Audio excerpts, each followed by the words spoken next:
Sikiralama tasyakanarala pasyaka pakata kasyakanaralama. Terima kasih Tuhan, Allah yang kudus, Allah yang kami sembah. Hari ini kembali Tuhan kami datang kepadamu Tuhan.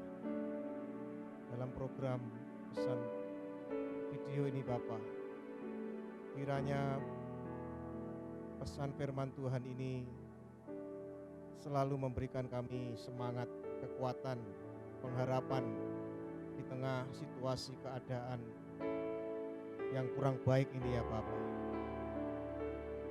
Urapi kami semua saat ini yang mendengarkan, yang melihat, yang menyaksikan pesan video ini ya Bapak di rumah mereka masing-masing.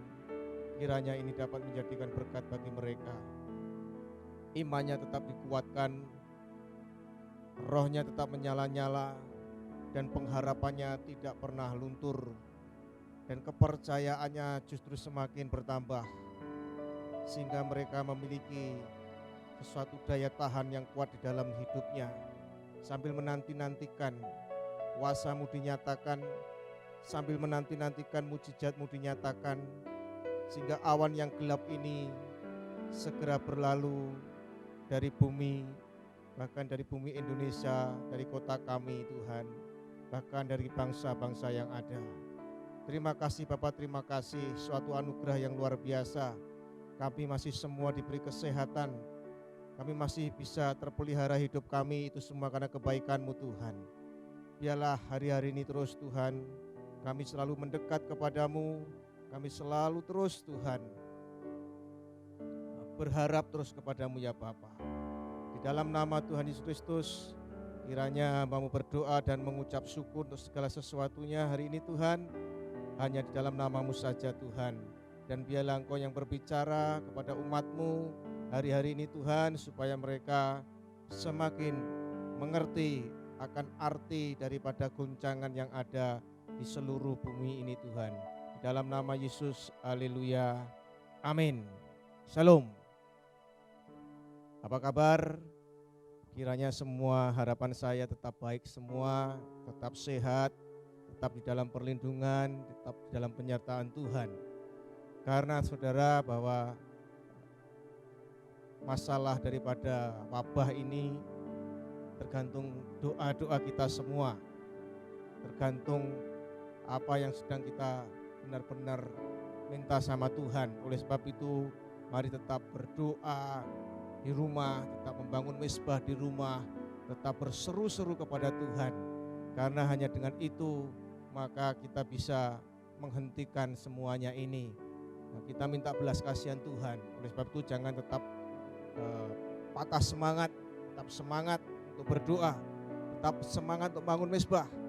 Jangan terpengaruh oleh situasi apapun, oleh keadaan berita-berita apapun. Tetap berharap kepada Tuhan, tetap berseru kepada Tuhan. Karena hanya pertobatan yang bisa menghentikan segalanya. Pada hari ini saya akan sampaikan tentang kebenaran sebuah firman Tuhan, yaitu berjalan di dalam badai.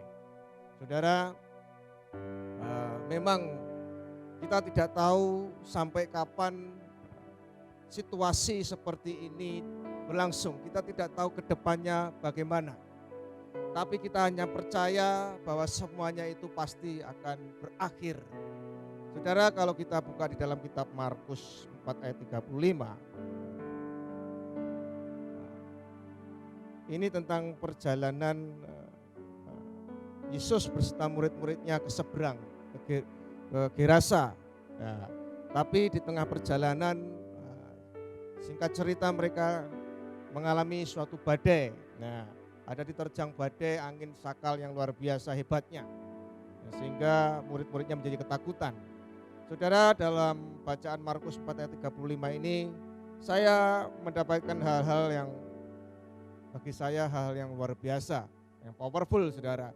Karena dikatakan di sini bahwa dan pada hari itu ketika menjelang malam dia berkata kepada mereka, mari kita pergi ke seberang.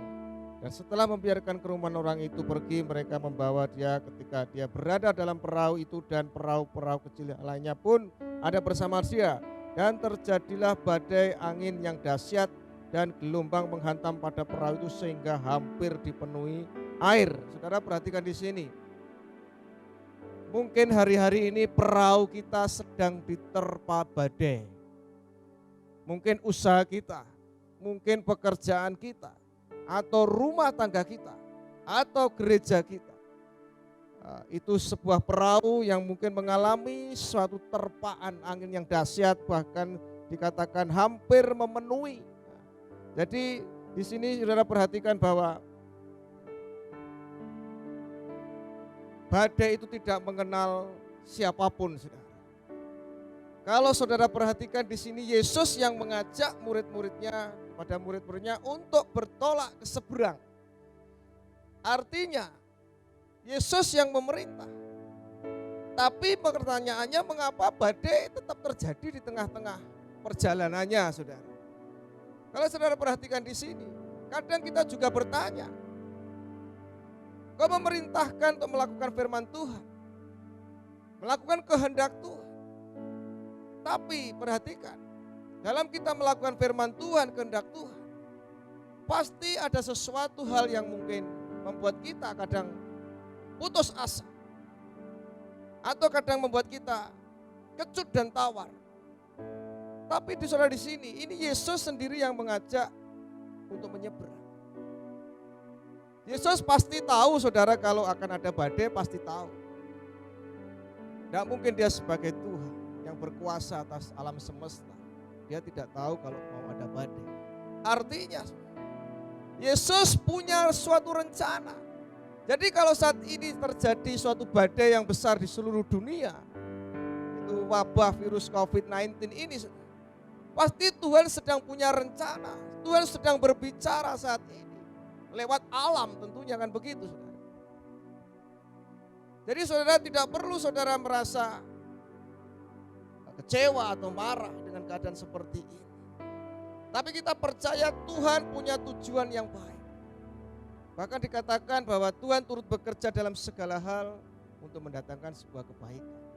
Dan rencana Tuhan itu rencana yang baik. Rancangannya juga rancangan yang baik. Tujuannya pasti tujuan yang baik. Karena tujuannya dia ke Gerasa. Untuk menyelamatkan orang yang gila, kerasukan, roh jahat. Tujuannya baik. Dan saudara perhatikan, kita selalu punya pengharapan bahwa di balik semuanya itu pasti ada rencana yang indah. Saudara, yang saya juga tangkap, di sini jelas Yesus bersama murid-muridnya. Tapi pertanyaannya, kenapa badai kok tetap ada terjadi? Mungkin kita juga bertanya, kita sudah bersama Tuhan. Aku sudah melayani Tuhan. Aku sudah hidup sungguh-sungguh dalam firman Tuhan. Aku melakukan kebenaran firman Tuhan. Tapi pertanyaannya, kok tetap bisa mengalami? Kok tetap bisa menimpa kami Tuhan? Kan begitu. Saudara, bukankah firman Tuhan mengatakan, aku sekali-kali tidak akan meninggalkanmu, aku sekali-kali tidak akan melupakanmu. Oleh sebab itu khotbah yang kemarin saya katakan, kita harus berjalan dalam janji Tuhan. Kalau kita tidak mengerti janji Tuhan, firman Tuhan, kita akan kecewa, kita akan marah, kita akan jengkel, saudara. Karena aku sudah melayani Tuhan, sudah melakukan firman Tuhan. Tapi kenapa kok bisa terjadi? Nah ini saudara. Tapi kalau kita mengerti janji Tuhan, sekalipun apapun yang terjadi, asal Tuhan bersama kita, kita pasti tertolong. Dan terbukti dalam perjalanan ini, badai itu berhenti, kan begitu saudara. Jadi oleh sebab itu berjalanlah dalam janji Tuhan. Berjalanlah dalam firman Tuhan. Supaya ketika terjadi sesuatu kita tidak kecewa, kita tidak marah pada Tuhan. Tapi kita mengerti di balik semuanya pasti ada hal yang luar biasa. Saudara perhatikan. Yesus bisa tertidur, saudara. Di tengah badai angin terpaan yang begitu hebat, dia bisa tertidur.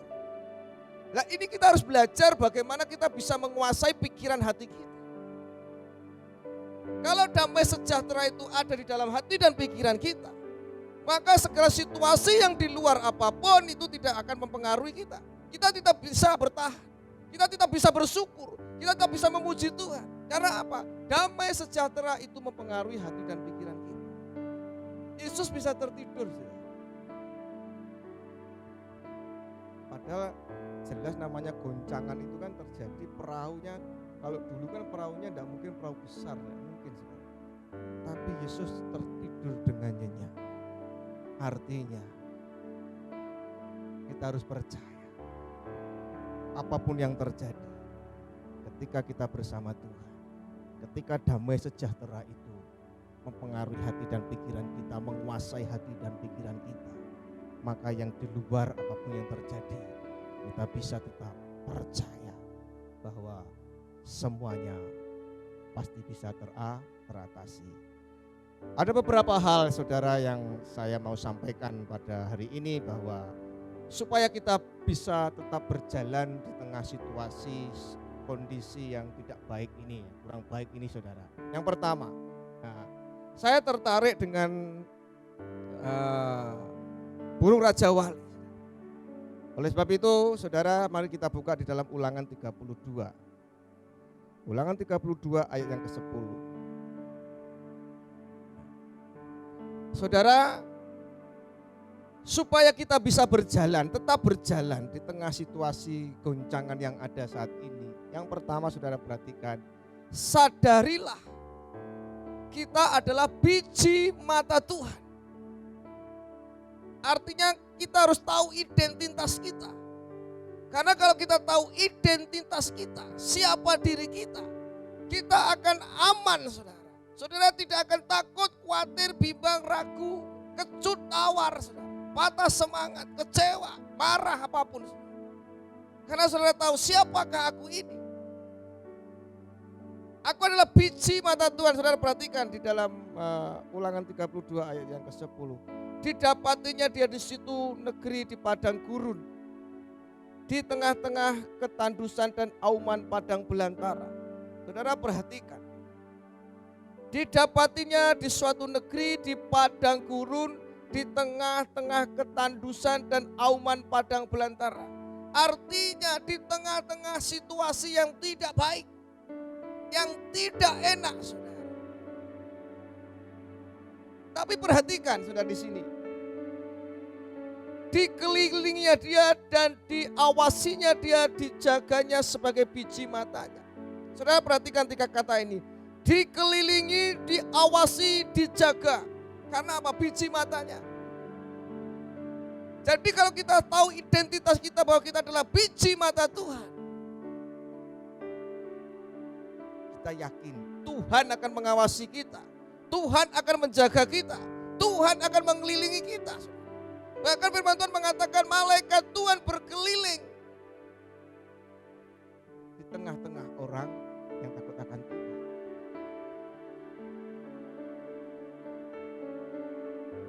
Jadi mari yang pertama kita tahu identitas kita adalah biji mata Tuhan. Saudara, namanya biji mata adalah sesuatu yang berharga.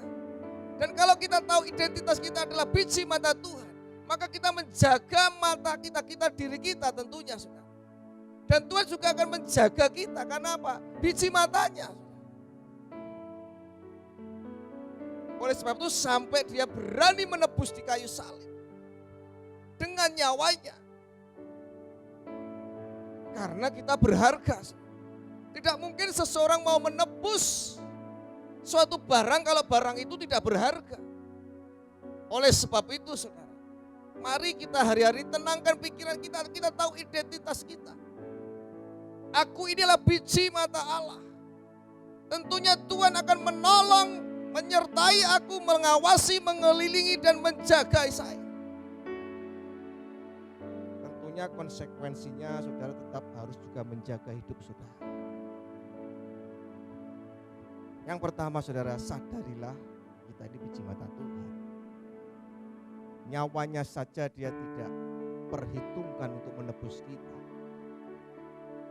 Artinya kalau kita bisa menjaga hidup kita sebagai biji matanya Tuhan, kita tidak perlu takut dengan keadaan apapun saat ini, saudara. Pasti Tuhan akan menyertai. Dikatakan tadi akan dikelilinginya, diawasinya, dan dijagainya. Hebat kan saudara? Nah ini saudara. Jadi mari kita sadar siapakah aku ini Tuhan. Aku adalah biji matamu. Dan aku percaya nyawamu saja tidak kau perhitungkan untuk menebus. Dan orang yang ditebus pasti orang itu berharga. Dan kita adalah umat yang berharga di mata Tuhan. Yang kedua, percaya bahwa Tuhan punya tujuan yang baik di balik goncangan. Di ayat yang ke-11 dikatakan, laksana Raja Wali menggoyang bangkitkan isi sarangnya, melayang-layang di atas anak-anaknya, mengembangkan sayapnya, menampung seekor dan mendukungnya di atas kepaknya. Jadi ketika goncangan terjadi saudara, perhatikan, seperti Raja Wali yang menggoncang bangkitkan saudara, isi sarangnya, menggoncang isi sarangnya. Karena ketika goncangan terjadi, biasanya potensi-potensi itu keluar dalam diri kita. Kadang kita perlu ditekan, saudara.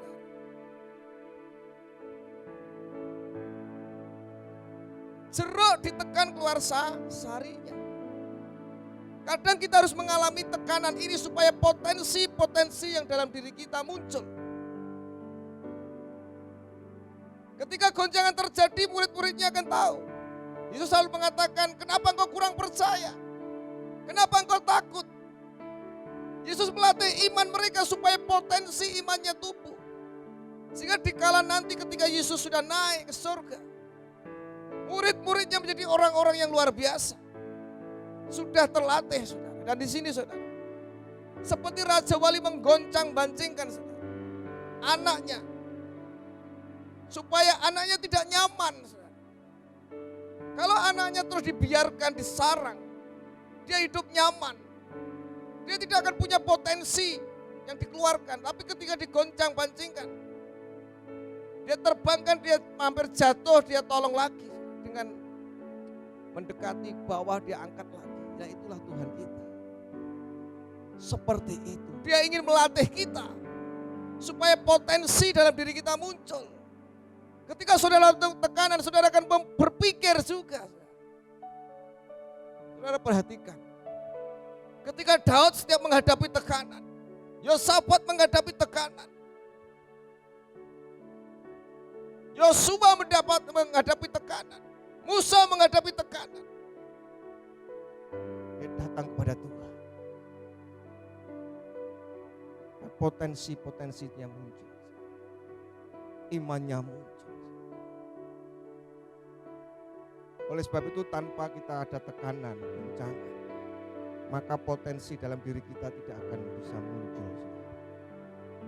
Saudara, mari kita anggap goncangan yang terjadi ini adalah tanda kehadiran Tuhan. Saudara ingat bahwa dalam Yohanes 5 ayat 3-4, ketika ada orang lumpuh 38 tahun, menunggu di kolam Bethesda, kalau ada yang malaikat Tuhan turun datang, air itu tergoncang, maka siapa yang masuk sembuh. Jadi goncangan itu bukan sesuatu yang selalu negatif, saudara. Goncangan itu bisa menandakan kehadiran Tuhan. Tuhan sedang hadir saat ini.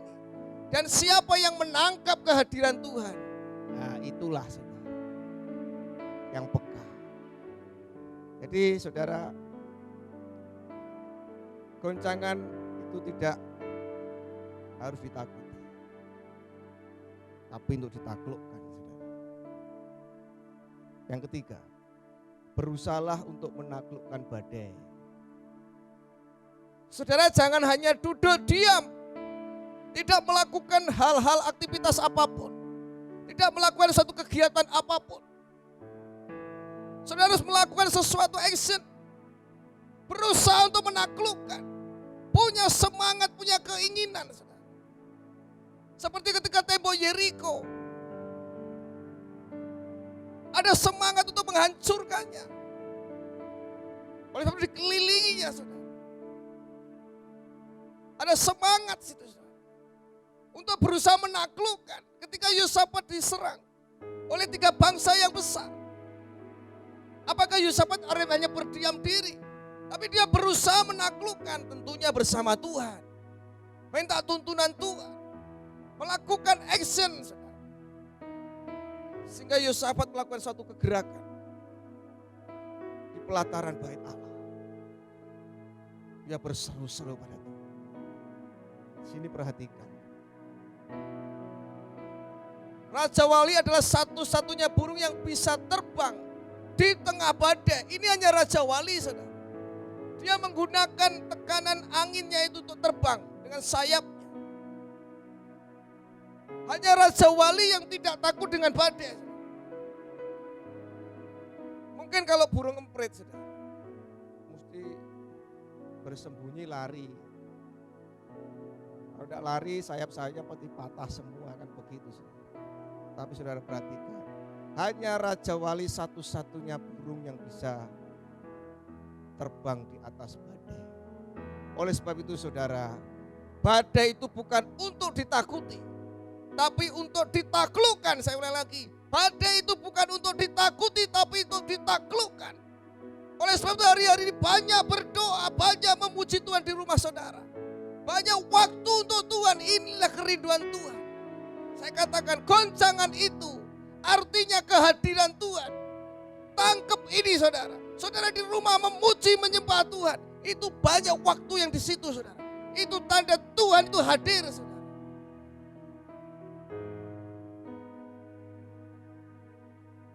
Hari-hari ini saya senang, saudara, juga di rumah. Saya bisa banyak baca firman Tuhan. Bahkan saya sangat antusias untuk menyelesaikan firman Tuhan. Dari Kejadian sampai Wahyu. Saya bisa ajak terus anak-anak berdoa. Karena saya menangkap. Badai untuk ditaklukkan, bukan untuk ditakuti.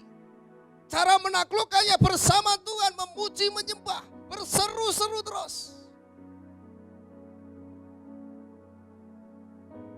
Saya katakan sekali lagi kepada seluruh jemaat yang ada. Doa-doa saudara, pujian-pujian saudara di rumah saudara, itu akan mempengaruhi wabah virus corona ini berhentinya kapan. Ya saudara, jadi mari saudara, taklukkan badai. Bukan untuk ditakuti, tapi ditaklukkan di kaki Yesus. Ya kan begitu saudara. Tadi banyak berdoa. Saudara, kenapa Raja Wali itu terbangnya mesti di area tinggi? Jarang kita menemukan Raja Wali di kota, saudara. Raja Wali itu terbangnya mesti tinggi, tempat yang tinggi. Artinya apa? Tuhan itu ada di tempat yang tinggi. Jadi supaya kita tetap berjalan, bisa berjalan di dalam badai, bisa menaklukkan badai, kita harus ada di tempat yang tinggi. Tempat yang tinggi tempatnya Tuhan. Di menara doa, di tempat yang tinggi. Kenapa harus ada menara doa? Karena salah satu filosofi menara itu tempat untuk menjaga. Dan biasanya di tempat yang tinggi. Mercusuar di dalam sebuah laut itu juga di tempat yang tinggi. Jadi saudara, untuk menaklukkan badai, kita harus terbang tinggi bersama Tuhan. Kita harus datang di gunungnya Tuhan. Kita harus menghampiri gunungnya Tuhan. Kita bersama Tuhan. Di tempat yang tinggi. Dan tempat yang tinggi itu tempat Tuhan bertahta. Karena kenapa dikatakan gunung kemuliaan? Kenapa Tuhan menemui Musa di Gunung Sinai tetap di tempat yang tinggi? Yesus ketika mau disalibkan Dia di bukit, di atas bukit. Artinya Tuhan itu keberadaannya di tempat yang tinggi. Dan tempat yang tinggi itu berbicara keintiman kita dengan Tuhan. Karena orang-orang yang hari-hari ini dekat dengan Tuhan akan dikatakan mendapat kekuatan baru, itu betul, saudara. Dia akan mendapat kekuatan baru karena apa? Dia dekat dengan Tuhan. Di tempat yang tinggi. Imun saudara akan kuat. Iman saudara akan kuat. Roh saudara akan kuat. Kalau saudara di tempat yang tinggi. Di Yesaya 43:1 jelas dikatakan, orang yang menantikan Tuhan seumpama Raja Wali yang terbang. Bahkan dia akan mendapat kekuatan yang baru. Loh, kekuatan baru. Yang keempat, Raja Wali tinggalnya di atas bukit, di bebatuan yang tinggi. Tidak ada Raja Wali tinggal di pohon, saudara. Tidak ada. Raja Wali tinggalnya di atas bukit yang tinggi. Saya menangkap di sini artinya orang yang dewasa rohaninya, cirinya pasti memiliki perspektif atau cara pandang yang berbeda terhadap apa yang sedang terjadi. Tak ulang lagi. Orang yang dewasa rohani itu akan memiliki perspektif cara pandang yang berbeda terhadap situasi kondisi yang terjadi, saudara. Dia akan bertindak, berpikir, berjalan, berkata-kata seperti Bapa, seperti Tuhan Yesus. Saya kasih contoh seperti ini. Ketika saudara di gedung yang tinggi atau di gunung, saudara memandang ke bawah, saudara perhatikan jenis mobil apapun, merek apapun, saudara, tidak akan kelihatan mereknya, saudara, semua akan sama. Tidak peduli Rolls Royce, BMW, Audi, Mercy. Ketika saudara di atas tempat yang tinggi, saudara memandangnya itu seperti mobil mainan saja. Tidak kelihatan mereknya. Saudara pakai tas apapun yang bermerek, ketika saudara di atas melihatnya, dia akan kelihatan itu mereknya, saudara. Semua sama.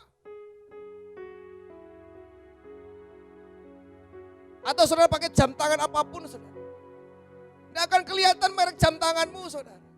Semua sama, artinya apa, saudara? Ketika kita di tempat yang tinggi, kita akan memandang sesuatu, itu semua sama. Bahwa sesuatu itu tidak ada yang beda. Tuhan memandang kita juga sama, saudara. Semua di hadapan Tuhan sama. Kekayaanmu tidak bisa menyelamatkanmu. Kepandaianmu tidak bisa menyelamatkanmu. Teknologi tidak bisa menyelamatkanmu hari-hari ini, saudara. Tidak peduli pendeta atau siapapun, saudara. Semua bisa kena. Tidak peduli orang kaya, raja, perdana menteri. Semua bisa kena COVID-19, saudara. Sama di hadapan Tuhan. Oleh sebab itu orang yang Raja Wali, kenapa dikatakan dia tinggal di tempat yang tinggi? Dia memandang segala sesuatu dengan perspektif yang berbeda.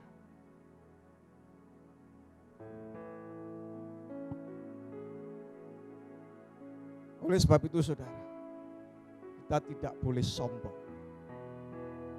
Karena di hadapan Tuhan, Tuhan cara memandangnya itu sama. Tidak ada kaya miskin di hadapan Tuhan. Semua sama. Hari-hari ini, saudara, milikilah perspektif cara pandang Tuhan. Bahwa kita di hadapan Tuhan itu sama. Oleh sebab itu terbang tinggi. Raja Wali tinggalnya di atas bukit, bukan di pepohonan. Yang kelima, Raja Wali adalah satu-satunya burung yang bisa terbang ke arah sinar matahari. Dia punya retina khusus, luar biasa. Saudara, artinya saya nangkep sini, saudara. Tuhan kasih kita, setiap kita itu karunia yang berbeda-beda, kemampuan yang berbeda-beda, bahkan itu luar biasa. Tuhan memberikan karunia, kemampuan kepada kita. Itu luar biasa. Oleh sebab itu saudara, jangan sia-siakan kasih karunia yang Tuhan berikan.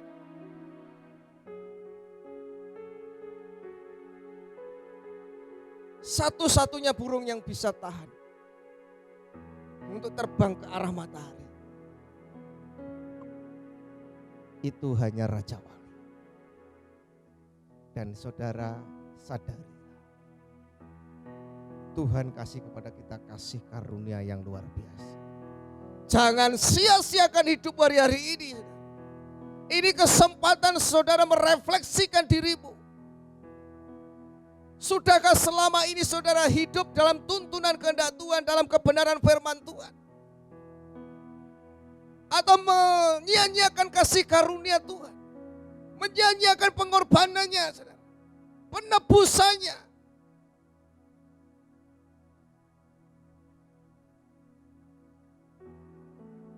Saudara, saya sangat yakin, seyakin-yakinnya bahwa kita umat pilihan Allah itu semuanya itu pasti diberkati. Saya ulang lagi. Semua umat pilihan Tuhan pasti diberkati. Tapi masalahnya satu, banyak yang tidak siap untuk diberkati.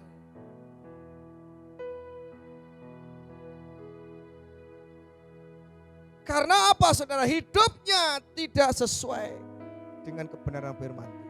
Melenceng dari kasih karunia Allah. Melenceng dari firman Tuhan. Melenceng dari janji Tuhan. Meleset dari apa yang tujuannya. Kehendak Tuhan. Sehingga mereka tidak siap diberkati. Contoh, mereka bekerja hanya karena masalah sesuatu. Keluar, tidak sabar. Ini salah satu ciri seperti itu. Gampang putus asa, gampang kecewa, gampang tersinggung. Ini kan karakter-karakternya ketika bangsa Israel waktu dibawa keluar dari Mesir. Bangsa Israel itu diberkati sebetulnya. Tiang awan, tiang api menyertai dia, kasutnya tidak lusuh, bajunya tidak lusuh. Semua makan disediakan, minum disediakan. Tapi mereka tidak siap menerima berkat. Oleh sebab itu hancur, tidak masuk tanah Kanaan.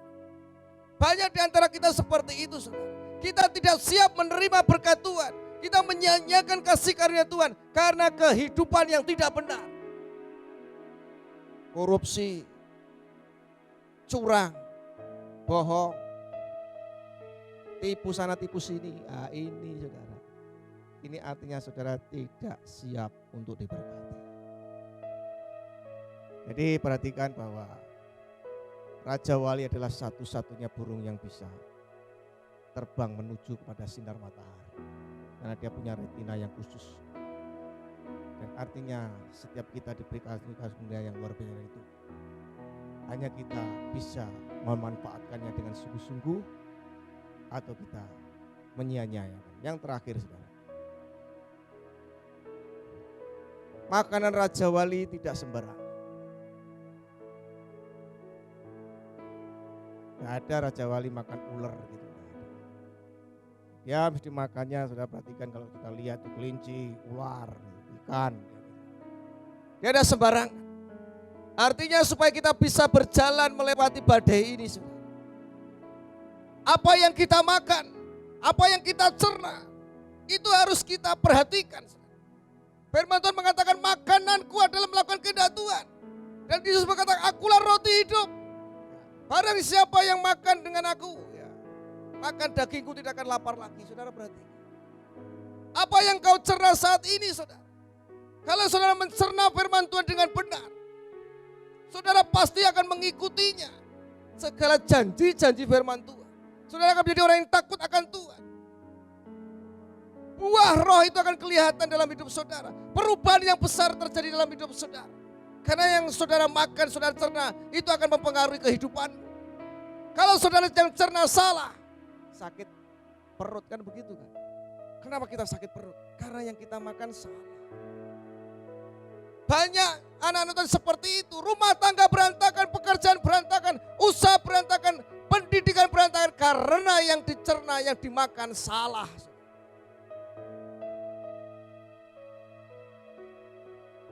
Kalau kita mencerna firman Tuhan yang dikatakan makananku adalah melakukan kehendak Bapa, yaitu firman Tuhan.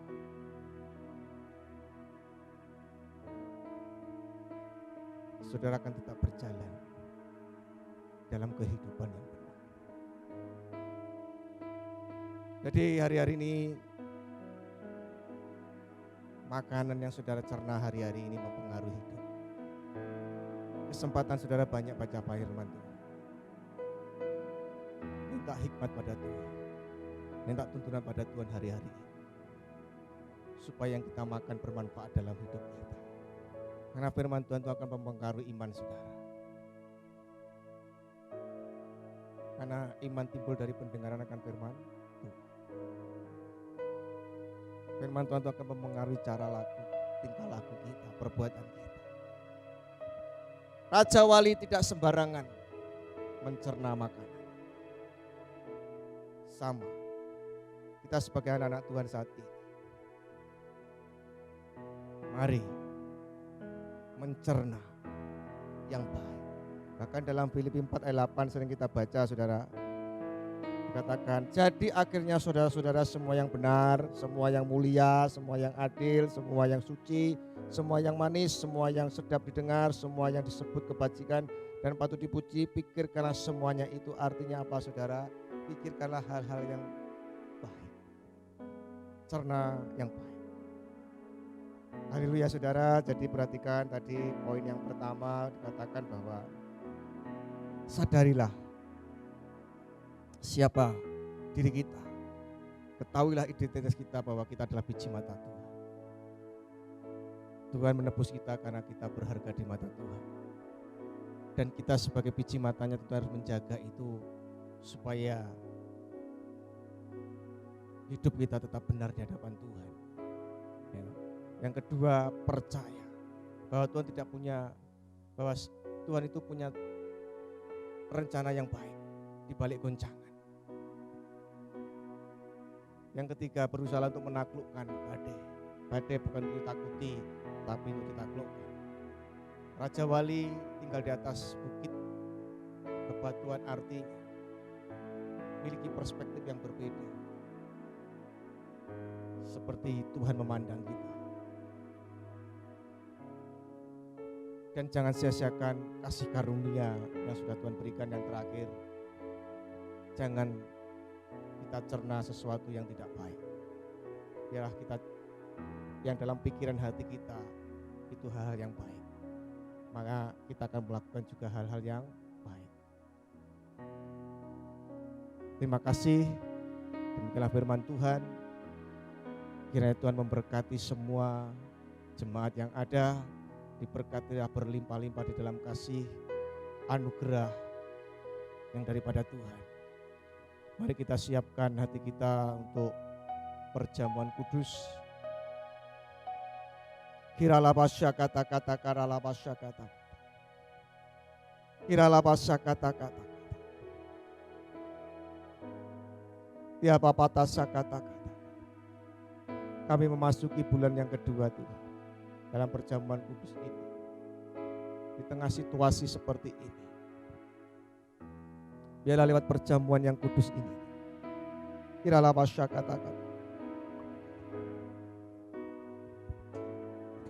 Kiralah pasya kata-kata. Ada sesuatu Tuhan yang terjadi bagi dunia ini Tuhan. Kami masih bersyukur, beruntung bisa melakukan perjamuan yang kudus ini. Semua karena kebaikan. Kiralah pasca kata. Mari jemaat Tuhan, naikkan permohonan doamu dengan ucapan syukur dan penuh pengharapan. Tak perlu takut dengan situasi apapun. Percaya bersama Yesus, pertolongan itu pasti terjadi. Sekiralah patah kata-kata. Mari angkat roti di atas kepala kita. Kiralah patasa kata pada waktu malam sebelum dia diserahkan, dia mengambil roti. Dia mengucap syukur dan memecah-mecahkannya. Inilah tubuhku yang sebentar lagi akan diserahkan kepadamu. Perbuatan ini sebagai peringatan atas aku dimanapun kau berada. Saudara percaya bahwa roti yang ada di tangan kanan saudara adalah tubuh Kristus. Mari kita makan bersama-sama dalam nama Yesus.